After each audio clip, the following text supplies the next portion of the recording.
This is a bicycle penny circle mug rug.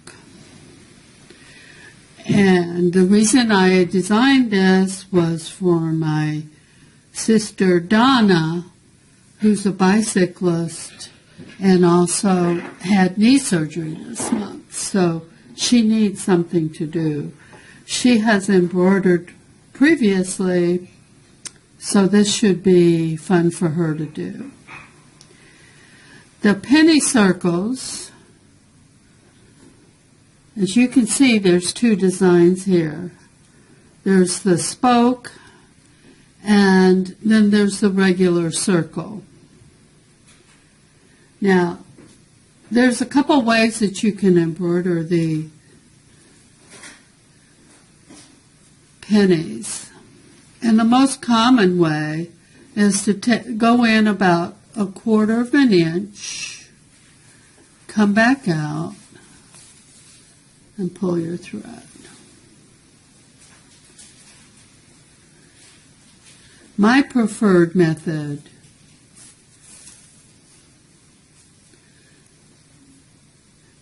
is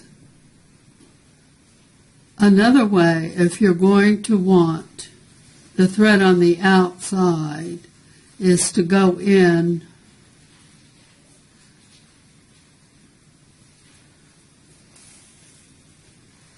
and then pass the thread through again.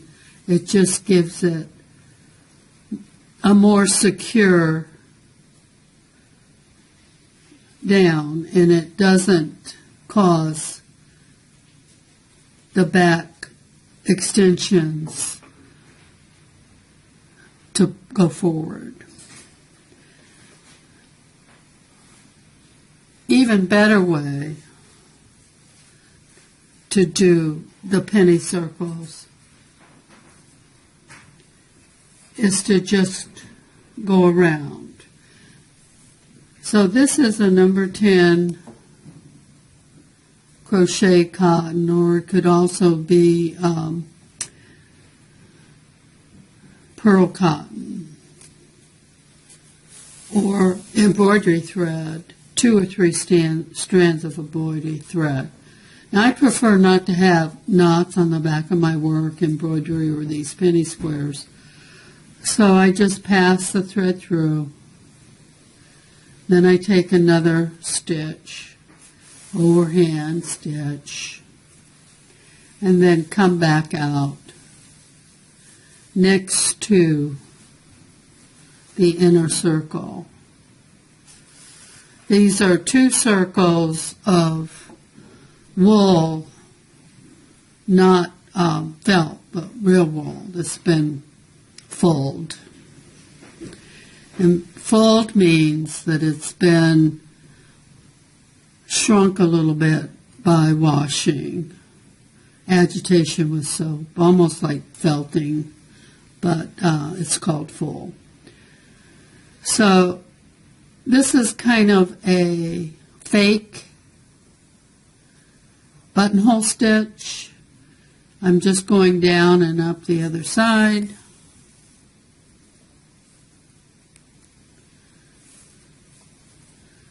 Go down in, that's probably 1/8 of an inch, and then I'm going over less than 1/4 of an inch, but approximately. Now, the other thing I wanted to mention was sometimes you have trouble embroidering because your thread is going in the wrong direction. If you were to take embroidery thread, sewing thread, pearl cotton, whatever, there's a right and a wrong direction. One direction is smooth and the other direction is rough.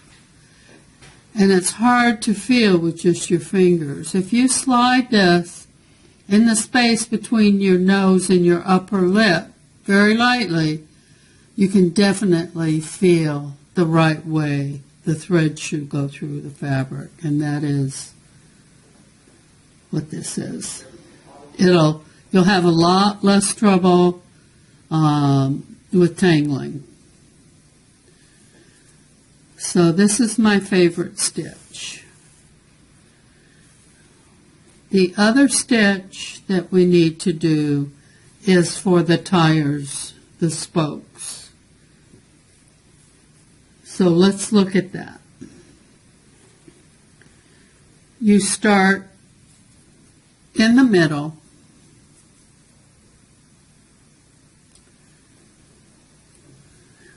go into the middle, come back out,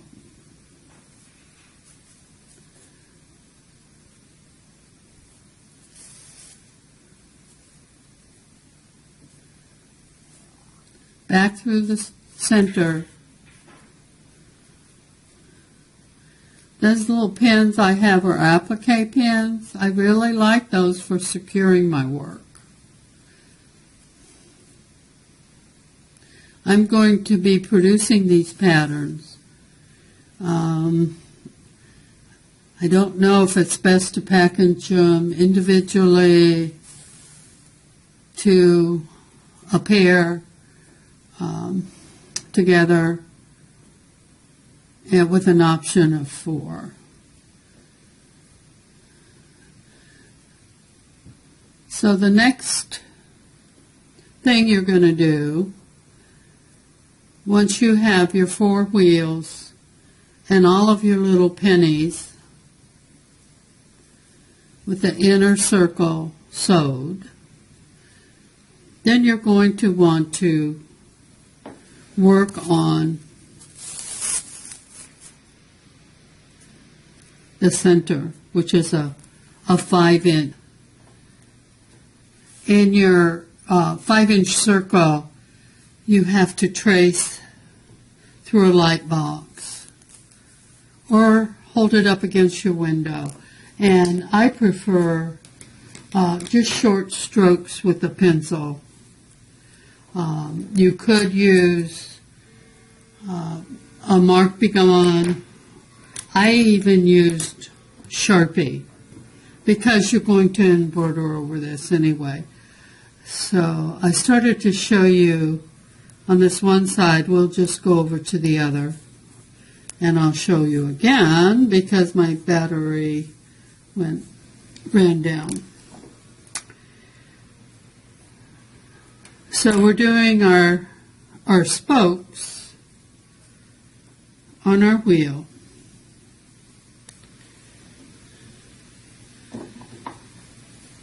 And I'll pretend like we finished this one. I'll go back and do it. So we line it up. And you'll want to, I went ahead and did markers so I can put all my penny rings in there. Pennies, I guess you call them. And I put the 4 spokes where the wheels are and the white one in between because the white is less visual, and that would be good in here between the wheels so it doesn't draw attention to the penny too much. Okay, so line it up with, and this is a stem stitch. You can do a back stitch, a running stitch, whatever stitch you prefer. And then I'm going to show you the satin stitch. That's what you'll want to use to do the bicycle.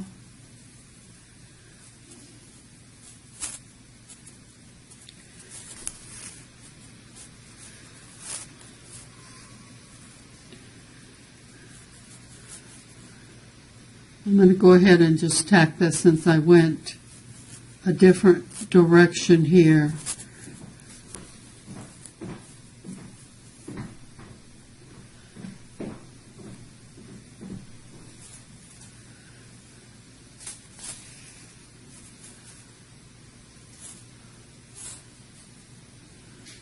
And then I always put my satin stitch on a diagonal.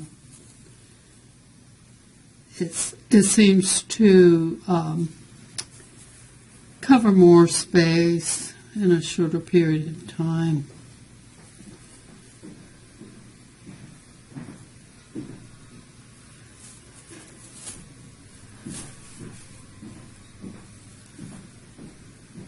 So once you get the satin stitch done,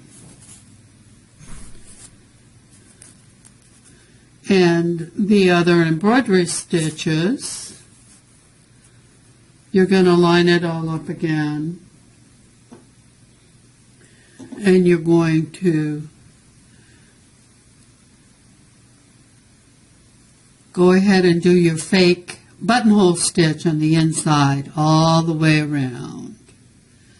That's before you put the backing on. So then you'll have the top completely done. Right now we were with that seat, and you would need to do the handlebar and go back. So I've done all of the inside. I put it on the back. And now I'm going to show you the outside stitch.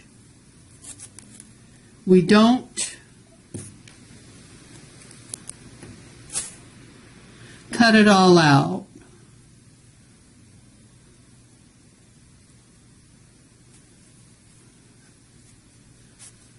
You cut it as you go because fabric is fluid. So just like that other stitch that I showed you, we're going to go in and out, and I'm going to just put it through, and it's like a half knot.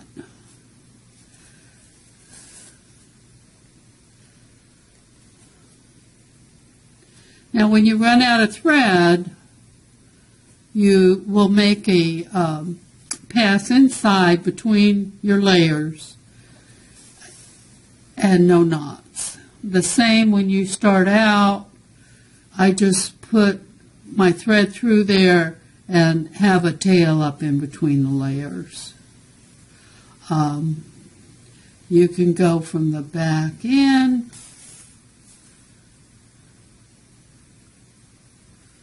It doesn't really matter, or the front back, whichever you prefer. You know, if you do the front, you can see where you're going. If you're coming from the back to the front, you may not hit the exact spot you want. So, okay, so now it's time to trim.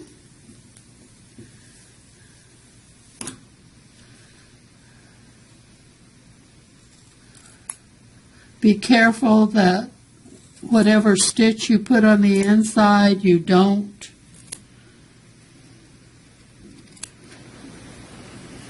cut those, because you'd have to redo it. Okay.